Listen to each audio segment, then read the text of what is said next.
ඔයා දන්නවද? ඔයා සමහර විට නොදැනුවත්ව කන කැම වලින් ඔයාගේ ටෙස්ටොස්ටෙරෝන් විනාශ කරලා දාන්න පුළුවන්.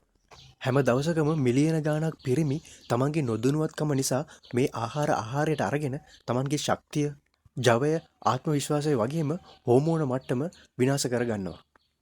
ඔයාටත් හොරෙන්ම ඔයාගේ ටෙස්ටොස්ටෙරෝන් විනාශ කරලා දාන ආහාර වර්ග කිහිපයක් ගැන අද අපි මේ වීඩියෝ එකකින් කතා කරමු. ඔයාගේ ටෙස්ටොස්ටෙරෝන් මට්ටම විනාශ කරලා දාන ආහාර ගැන කතා කරන්න කලින් ටෙස්ටොස්ටෙරෝන් ඔයාට ඇයි මෙච්චර වැදගත් වෙන්නේ කියලා අපි පොඩ්ඩක් බලමු. ටෙස්ටොස්ටෙරෝන් කිව්වහම ඒක ඔයාගේ මාංශපේශීවත් ඔයාගේ පෞරුෂත්වයවත් විතරක්ම නෙමෙයි. ඒක තමයි ඔයාගේ හැමදේම.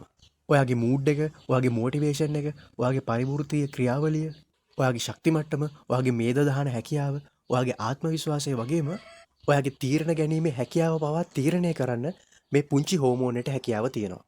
ඔයාගේ ටෙස්ටොස්ටෙරෝන් මට්ටමට ඔයාගේ ජාන සහ ඔයාගේ වයස විතරක් නෙමෙයි ඔයා ගන්න ආහාර ප්‍රධාන වශයෙන්ම බලපානවා. දවස ගානේ ඔයා ලබා ගන්න මේ ආහාරවලට ඔයාගේ ටෙස්ටොස්ටෙරෝන් මට්ටම ඉහළ දාන්න හරි එහෙම නැත්නම් ඒවා විනාශ කරලා දාන්න හරි හැකියාව තියෙනවා. ඔයාටත් නොදැනීම ඔයාගේ ටෙස්ටොස්ටෙරෝන් විනාශ කරලා දාන ආහාර මොනවද? කොහොමද මේ ආහාර ඔයාගේ ටෙස්ටොස්ටෙරෝන් මට්ටමට බලපාන්නේ? ඒ වගේම මේ ආහාර වෙනුවට මොනවද ගන්න පුළුවන් ආහාර? මෙන්න මේ දේවල් ගැන දැන් අපි කතා කරමු. කොහොමද ඇත්තටම ආහාර ඔයාගේ ටෙස්ටොස්ටෙරෝන් මට්ටමට බලපාන්නේ? මේක ප්‍රධාන ජීව විද්‍යාත්මක උත්තේජක 4ක් මත රඳා පවතිනවා. පළවෙනි එක තමයි ඉන්සියුලින්.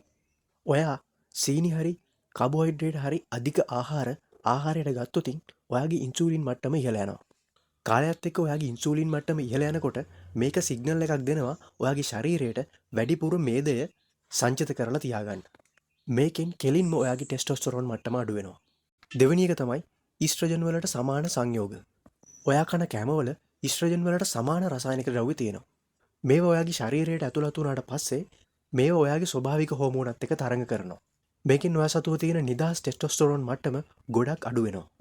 තුන්වෙනි එක තමයි සිරුරේ අභ්‍යන්තර වේදනාවන්.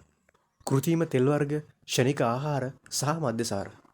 මෙන්න මේ දේවල් ඔයාගේ ශරීර අභ්‍යන්තරේ වේදනාවන් වැඩි කරනවා. ඒ වගේම ඔයාගේ ශරීර අභ්‍යන්තරේ නිදන්ගත වේදනාවන් තියෙනවා නම් මෙන්න මේකත් ඔයාගේ සෛලවලට ටෙස්ටොස්ටෙරෝන් නිපදවන්න තියෙන හැකියාව අඩු කරලා දානවා.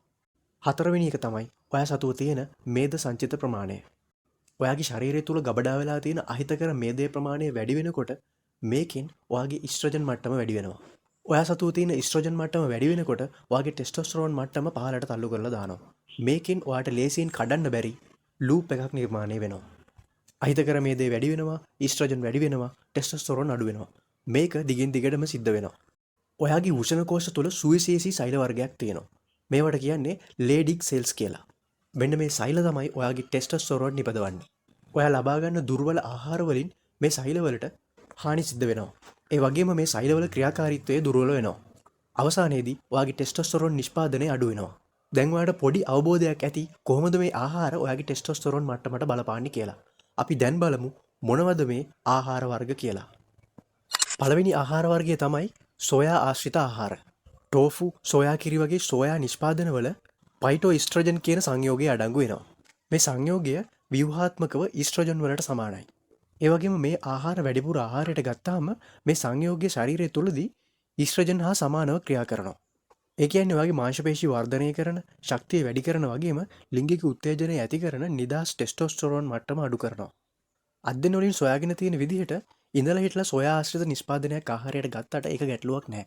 හැබැයි නිතරම ආහාරයට ගන්නවා නම් එහෙමත් නැත්නම් කෘතිමව නිෂ්පාදනය කරපු සෝයා ආශ්‍රිත නිෂ්පාදන ආහාරයට ගන්නවා නම් ඒකෙන් ඔයාගේ හෝමෝන මට්ටමට බලපෑමක් සිද්ධ වෙන්න පුළුවන්. ඔයා බිත්තර ආහාරයට ගන්නේ නැත්නම් ප්‍රෝටීන් ලබා ගන්න සෝයා ආශ්‍රිත නිෂ්පාදන ආහාරයට ගන්නවා නම් ඔයාට වඩා හොඳයි පරිප්පු, බෝංචි වර්ග වගේ ප්‍රෝටීන් සහිත ආහාරයට ගන්න එක. දෙවෙනි ආහාරය තමයි එළවලු තෙල් වර්ග. කැනෝලා ඔයිල්, සන්ෆ්ලවර් ඔයිල්, සෝයාබීන් ඔයිල්, බඩඉරුඟු තෙල් සහ එළවලු තෙල්. ඔයා එදිනදා ජීවිතයේ ආහාරයට ගන්න ගොඩක් කෑම වර්ගවල ගැඹුරු තෙලේ බැදපු ආහාර, ක්ෂණික ආහාර, ෆාස්ට් ෆුඩ්ස්, ඒ වගේම මයොනීස්, සැලඩ් වර්ග වගේම ගොඩක් ස්නැක් වර්ගවල මේ තෙල් වර්ග අන්තර්ගත වෙනවා. අපේ ශරීරයට ඔමෙගා 6 අත්‍යවශ්‍යයි. හැබැයි සුළු ප්‍රමාණයක්. හැබැයි ඔයා ඔමෙගා 6 අධික වශයෙන් ආහාරයට ගත්තොතින් ඒක ඔයාගේ ශරීරයේ අභ්‍යන්තර වේදනාවන් ඇති කරන්න හේතු වෙනවා. ඔයාගේ ශරීරය තුළ ඇතිවන නිදන්ගත මේ වේදනාවන් ඔයාගේ ටෙස්ටොස්ටෙරෝන් මට්ටමට ඍජුවම බලපානවා. අභ්‍යන්තර වේදනාවන් වැඩි වෙනකොට එහා අනුරූපව ටෙස්ටොස්ටෙරෝන් මට්ටම පහළ වැටෙනවා. මේකෙදි ඔයාගේ හෝමෝන සමතුලිත කරන ග්‍රන්ථිවලට බලපෑම් සිද්ධ වෙනවා වගේම ටෙස්ටොස්ටෙරෝන් නිෂ්පාදනය කරන සෛල ආතතියට ලක් වෙනවා. ඔයා මේ තෙල් වර්ග එක දිගට කාලයක් තිස්සේ ආහාරයට ගන්නකොට ඔයාගේ ටෙස්ටොස්ටෙරෝන් මට්ටම ඔයාටත් නොදැනීම අඩු වෙනවා. මේ තෙල් වර්ග වෙනුවට ඔයාට ඔලිව් ඔයිල්, පොල් තෙල් සහ ගිතෙල් වැනි තෙල් වර්ග භාවිතා කරන්න පුළුවන්. මොකද මේ තෙල් වර්ග වලින් ඔයාගේ ශරීරයේ අභ්‍යන්තරයේ ඇතිවන වේදනා සමනය කරනවා වගේම හෝමෝන නිෂ්පාදන ක්‍රියාවලිය සමාන ආකාරයෙන් කරගෙන යන්න උදව් කරනවා. තුන්වෙනි ආහාරය තමයි කෘත්‍රිම පැණි රස කාරක. අධික සීනි සහිත ආහාර ඔයාගේ ඉන්සුලින් මට්ටම ක්ෂණිකව ඉහළ නංවන්න හේතු වෙනවා. ඉන්සුලින් මට්ටම සැලකිය යුතු ලෙස ඉහළ යනකොට ඔයාගේ ටෙස්ටොස්ටෙරෝන් මට්ටම සැලකිය යුතු ලෙස පහළ වැටෙනවා. ඒ කියන්නේ ඔයා සීනි බෝල, එක එක රස කැවිලි, කෘත්‍රිම පැණි රස කාරක, ශක්තිජනක පාන වර්ග, සෝඩා වර්ග පානය කළාම වගේම ආහාරයට ගත්තාම ඔයාගේ හෝමෝන වලට සැලකිය යුතු ලෙස බලපෑමක් සිද්ධ වෙනවා. අධ්‍යයනයකින් සොයාගෙන තියෙනවා ඔයා අධික සීනි සහිත ආහාරයටගෙන පැය කීපයක් යනකම් ඔයාගේ ටෙස්ටොස්ටෙරෝන් මට්ටම 125කින් විතර පහළ වැටෙනවා කියලා. මේක දිනපතාම සිද්ධ වෙනවා කියලා හිතන්න. එතකොට මේ ක්‍රියාවලිය දිනපතාම සිද්ධ වෙනවා. එතකොට දවස ගානේ ඔයාගේ ටෙස්ටොස්ටෙරෝන් මට්ටම සැලකිය යුතු ලෙස අඩු වෙනවා. එතකොට මේ දේ ගබඩා වීමත් වැඩි වෙනවා.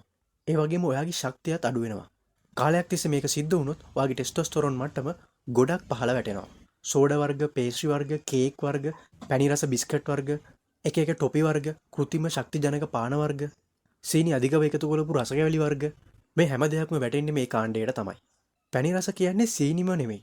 සීනි නැතුව ඔයාට පැණි රස ලබා ගන්න පුළුවන්. නැවුම් පළතුරු වර්ග, ඩාර්ක් චොකලට් වගේ ආහාර ඔයාට ආහාරයට ගන්න පුළුවන්.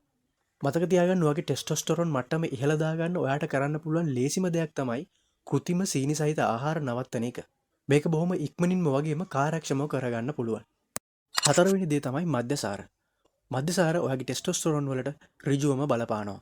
මේක පටන් ගන්න ඔයාගේ අක්මාවෙන්. ඔයාගේ ශරීරයේ වැඩිපුර තියෙන ඊස්ට්‍රජන් අයින් කරන වගකීම තියෙන්නේ අක්මාවට.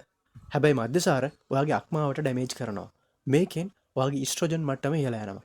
ඊස්ට්‍රජන් මට්ටම ඉහළ යනවා කියන්නේ ටෙස්ටොස්ටෙරෝන් මට්ටම අඩු වෙනවා. ටෙස්ටොස්ටෙරෝන් මට්ටමට විතරක් නෙමෙයි ඔයාගේ ශුක්‍රාණු වල ගුණාත්මක භාවයටත් මද්යසාර බලපානවා. මද්යසාර භාවිතය ඔයාගේ ශරීරය තුළ මේ දේ වැඩිපුර ගබඩා වෙන්න හේතු වෙනවා. මේකිනුත් ටෙස්ටොස්ටෙරෝන් මට්ටම අඩු වෙනවා. ගොඩක් දෙනෙක් හිතුවේ නැති වුණාට ඔයාගේ ටෙස්ටොස්ටෙරෝන් වලට වැඩිපුරම බලපාන මද්යසාර වර්ගය තමයි බියර් වර්ග. මොකද බියර් වල ෆයිටෝ ඊස්ට්‍රජන්ස් කියන සංඝටකය අඩංගු වෙනවා. මේක ඔයාගේ ශරීරය තුළදී ඊස්ට්‍රජන් හා සමානව ක්‍රියා කරනවා. ඔයාට මද්යසාර භාවිතය නවත්තලා දාන්න පුළුවන් නම් ඒක ඔයාගේ ටෙස්ටොස්ටෙරෝන් මට්ටම ඉහළ නංවන්න ප්‍රධාන වශයෙන් හේතුවක් වෙනවා. ඊළඟ ආහාර වර්ගය තමයි පෙපර්මින්ට්, ස්පියර්මින්ට් වගේ මින්ට් වර්ග. ගොඩක් දෙනෙක් හිතන්නේ මේ මින්ට් වර්ග ලොකු ගැටලුවක් නැහැ කියලා. හැබැයි අදන වලින් හොයාගෙන තියෙනවා මින්ට් වල තියෙන සමහර සංඝටක, විශේෂයෙන්ම මින්ට් ටී වල තියෙන සංඝටක ඔයාගේ ටෙස්ටොස්ටෙරෝන් මට්ටම අඩු වෙන්න හේතු වෙනවා කියලා. මේක බොහොම සුළු වශයෙන් සිද්ධ වෙන දෙයක්. හැබැයි ඔයා නිතරම දිනපතා පෙපර්මින්ට් වර්ග ඒ වගේම මින්ට් ටී ආහාරයක් පානයක් ලෙස ආහාරයට ගන්න පුරුදු වෙලා ඉන්නවා නම් ඒකෙන් ඔයාගේ ටෙස්ටොස්ටෙරෝන් මට්ටමට සැලකිය යුතු ලෙස බලපෑමක් සිද්ධ වෙන්න පුළුවන්. ගොඩ දෙනෙක් ආහාර දිරවන්න ලේසි වෙන්න, කූල් වෙන්න, රිලැක්ස් වෙන්න මේ මින්ට් වර්ග ආහාරයට ගන්න පුරුදු වෙලා ඉන්නවා. ඔයා සමහරට හීනකින්වත් හිතුවේ නැති වුණත් ඔයාගේ ටෙස්ටොස්ටෙරෝන් මට්ටම අඩු කරන්න මේ දෛනික මින්ට් ආහාරය හේතු වෙනවා. අපේ ලිස්ට් එකේ තියෙන 6 වෙනි ආහාරය තමයි වැල්මී. වැල්මී වල ග්ලයිසිරිසින් කියන සංඝටකය අඩංගු වෙනවා. ඔයාගේ ශරීරය තුළ හෝමෝන නිෂ්පාදනය කරන්න උපයෝගී වන එන්සයිම වලට බලපෑම් කිරීමේ හැකියාව මේ ග්ලයිසිරිසින් වලට තියෙනවා. මේකෙන් ඔයාගේ ටෙස්ටොස්ටෙරෝන් මට්ටම අඩු වෙනවා. ඔයාගේ වෘෂණ කෝෂ තුලදී කොලෙස්ටරෝල් ටෙස්ටොස්ටෙරෝන් බවට පරිවර්තනය වීම මන්දගාමී කරන්න මේ ග්ලයිසිරිසින් වලට හැකියාව තියෙනවා. මේ ක්‍රියාවලිය මන්දගාමී වුණාම ශරීරය තුළ නිෂ්පාදනය වන ටෙස්ටොස්ටෙරෝන් ප්‍රමාණයද අඩු වෙනවා. ඖෂධීය තේවල, ඖෂධීය පාන වර්ගවල, කැස්සර ගන්න සිරප් වල වගේම පැණි රස කාරකයක් විදිහට මේ වැල්මී යොදා ගන්නවා. ඔයා නිතර මේ වැල්මී අඩංගු ආහාරයට ගන්නවා නම් ඔයාටත් නොදැනීම ඔයාගේ ටෙස්ටොස්ටෙරෝන් මට්ටම අඩු වෙන්න මේක හේතුවක් වෙන්න පුළුවන්. වැල්මී අඩංගු තේ වර්ග වෙනුවට ඉඟුරු තේ, කුරුඳු තේ වගේ තේ වර්ග පානයට ගන්න. මේ තේ වර්ග ඔයාගේ ශරීරයට ගොඩක් හිතකරයි. ඊළඟ ආහාර වර්ගය තමයි ක්ෂණික ආහාර. මේ ක්ෂණික ආහාරවල අධික ලෙස කාබෝහයිඩ්‍රේට් අඩංගු වෙනවා. සුදු පාන්, බේකරි නිෂ්පාදන, පීසා, බර්ගර්, ක්ෂණික නූඩල්ස්, ක්ෂණික ආහාර වගේ ආහාර ඔයාගේ රුධිරයේ සීනි මට්ටම ක්ෂණිකව ඉහළ නංවන්න හේතු වෙනවා. මේක ඉන්සුලින් රෙසිස්ටන්ස් එකට වගේම ඔයාව මහත් කරවන්නත් හේතු වෙනවා. ශරීරය තුළ මේද ප්‍රමාණය ඉහළ යනකොට ඔයාගේ බඩවැඩේ තියෙන මේද ප්‍රමාණය වැඩි වෙන්න ඒක හේතු වෙනවා. මෙන්න මේ මේද ප්‍රමාණය වැඩි වීම ඔයාගේ ශරීරය තුළ ඊස්ට්‍රජන් නිෂ්පාදනය කරන්න උත්තේජනයක් ලබා දෙනවා. ඉස්ට්‍රජන් ප්‍රමාණය වැඩි වෙනවා කියන්නේ ස්වභාවිකවම ටෙස්ටස්ටරෝන් මට්ටම පහළ වැටෙනවා. මේක සයිකල් එකක්. ෂණික ආහාර ආහාරයට ගන්නවා, බර වැඩි වෙනවා, මේදේ වැඩි වෙනවා, ඉස්ට්‍රජන් වැඩි වෙනවා, ටෙස්ටස්ටරෝන් අඩු වෙනවා, නැවත මේද ප්‍රමාණය වැඩි වෙනවා. මේ කෑම වර්ග ආහාරයට ගත්තාම ඉක්මනින්ම දිරවන නිසා ඔයාට ලොකු වෙලාවක් ශක්තිය ලබා දෙන්න මේ කෑම වලට හැකියාවක් නැහැ. මේකෙන් ඔයාව නැවත නැවතත් බඩගිනි කරවලා තව තවත් මේ වගේ කෑම කන්න ආසාව ඇති කරනවා. මේක එච්චර හොඳ දෙයක් නෙමෙයි. ඒ වෙනුවට බතල, ඕට්ස්, ධාන්‍ය වර්ග, රතු බත් වගේ සංකීර්ණ කාබෝහයිඩ්‍රේට් අඩංගු ආහාර ආහාරයට ගන්න. මේකෙන් ගොඩක් වෙලා ඔයාගේ බඩගින්න පාලනය කිරීමේ හැකියාවක් තියෙනවා. අපේ ලිස්ට් එකේ තියෙන මීළඟ ආහාර වර්ගය තමයි කෘතිමව පදම් කර සකස් කරපු මස් වර්ග. Sausages, meat balls, hot dogs, salami, pepperoni, ham, bacon මෙන්න මේ වගේ මස් වර්ග. මේ මස් වර්ගවල කෘතිම කල්තබා ගැනීමේ ද්‍රව්‍ය නයිට්‍රේට් සහ නයිට්‍රයිට අධිකව අඩංගු වෙනවා. මේ සංයෝග හෝමෝන නිෂ්පාදන ක්‍රියාවලිය අඩාල කරන්න හේතු වෙනවා. ඒ වගේම මේ මස් වර්ගවල සංතෘප්ත මේදය අධිකව අඩංගු වෙනවා. මේ සංතෘප්ත මේදය අභ්‍යන්තර වේදන ඇති කරන්න වගේම ටෙස්ටොස්ටෙරෝන් මට්ටම පහළ දාන්න ප්‍රධාන වශයෙන්ම හේතු වෙනවා. ඔයා නිතර මේ වගේ මස් වර්ග ආහාරයට ගන්න පුරුදු වෙලා ඉන්නවා නම් ඒක ඔයාගේ ටෙස්ටොස්ටෙරෝන් මට්ටමට එච්චර හොඳ දෙයක් නන් නෙමෙයි. ඉතින් මෙන්න මේ කතා කරපු ආහාර වර්ග 8 වාගේ ටෙස්ටොස්ටෙරෝන් මට්ටම අඩු කරන්න ප්‍රධාන වශයෙන්ම බලපාන ආහාර වර්ග 8ක්. පුළුවන් තරම් මේ ආහාර නිතර ආහාරයට ගන්න එකෙන් වළකින්න. ඒ වගේම ඔයාගේ ටෙස්ටොස්ටෙරෝන් මට්ටම වැඩි කරගන්න පුළුවන් ආහාර ගැනත් අපි වීඩියෝ එකක් ගෙනත් තියෙනවා. ඒකේ ලින්ක් එකත් ඩිස්ක්‍රිප්ෂන් එකේ දාලා තියෙනවා. ඒකත් බලන්න. ඉතින් මේ වීඩියෝ එකෙන් ඔයා ගොඩක් වැදගත් දෙයක් ඉගෙන ගන්න ඇති කියලා මම විශ්වාස කරනවා. මේ ගැන ඔයාගේ අදහසත් පහලින් කමෙන්ට් කරන්න. මේ වගේ තවත් වටිනා වැදගත් වීඩියෝ බලන්න channel එක subscribe කරලා තියාගන්න. තවත් මේ වගේ වටිනා වීඩියෝ එකකින් හම්බ වෙනකම් ගිහින් එන්නම්. ඔයාට සුබ දවසක්.